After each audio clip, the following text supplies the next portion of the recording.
আজকের আলোচনার বিষয় হলো ধূমপান। ধূমপান বিষপান। জেনে শুনে বিষপান করলে নিজেরই ক্ষতি হবে। সূরা বাকারার 195 নম্বর আয়াতে মহান রাব্বুল আলামিন উল্লেখ করেছেন, তোমরা জেনে শুনে নিজের ক্ষতি নিজে করো না, নিজের হাতে নিজের ক্ষতি করো না, তাহলে সেটা তোমাদের নিজেরই ক্ষতি হবে। তাই ধূমপান বিষপান এ বিষয়ে আলোচনা হবে। আপনি যদি ধূমপান করেন তাহলে আপনার কি কি ক্ষতি হতে পারে। আলেমগণ একসময় ফতোয়া দিয়েছিলেন যে ধূমপান মাকরুহ, জর্দা খাওয়া মাকরুহ। তখন বিজ্ঞান এতটা সচেতন ছিল না। এখন বিজ্ঞান সচেতন হওয়ায় বিজ্ঞানীরা গবেষণা করে পেয়েছেন ধূমপানের মধ্যে কোনো উপকারিতা নেই, জর্দা খাওয়ার মধ্যে কোনো উপকারিতা নেই, গুল খাওয়ার মধ্যে কোনো উপকারিতা নেই। তাই এই জাতীয় তামাকজাত দ্রব্য আপনার নিজের শরীরের জন্য ক্ষতি, আপনার মানসিক ক্ষতি, আপনার অর্থের ক্ষতি। ধূমপান করলে আপনার সুন্দর দুটো ঠোঁট আছে, মহান রাব্বুল আলামিন তার কালিমা পাক পাঠ করার জন্য যেটা তৈরি করেছেন সেটা নষ্ট হয়ে যাবে, কালো হয়ে যাবে। আপনার দাঁত নষ্ট হয়ে যাবে, আপনার জিহ্বা নষ্ট হয়ে যাবে, আপনার কণ্ঠনালী নষ্ট হয়ে যাবে। যে কণ্ঠতে আপনি কথা বলবেন সে কণ্ঠনালী নষ্ট হয়ে যাবে, আপনার লিভার নষ্ট হয়ে যাবে, আপনার কিডনি নষ্ট হয়ে যাবে, আপনার কোষ্ঠকাঠিন্য তৈরি হবে।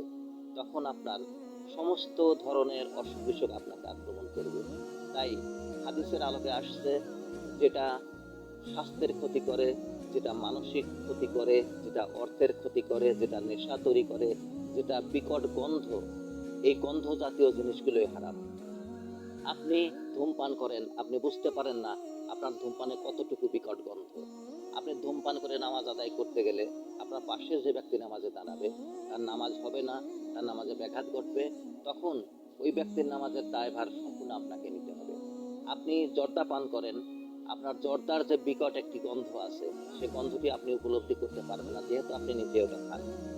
আপনার পাশে যখন একজন নামাজে দাঁড়াবে তখন সেই ব্যক্তি আপনার জর্দার বিকট গন্ধে তার নামাজ হবে না, সেই নামাজের দায়ভার আপনাকে নিতে হবে। আপনি যদি ধূমপান করেন, তামাক জাতীয় দ্রব্য পান করেন, তাহলে আপনি ভেবে দেখুন যে আপনার কতটা ক্ষতি।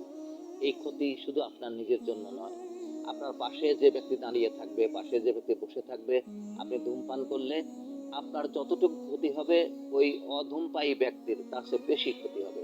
তাই আসুন আমরা ধূমপান বর্জন করি, নিজের স্বাস্থ্য সচেতনতা বৃদ্ধি করি এবং পারিবারিকভাবে স্বাস্থ্য সচেতনতা বৃদ্ধি করি।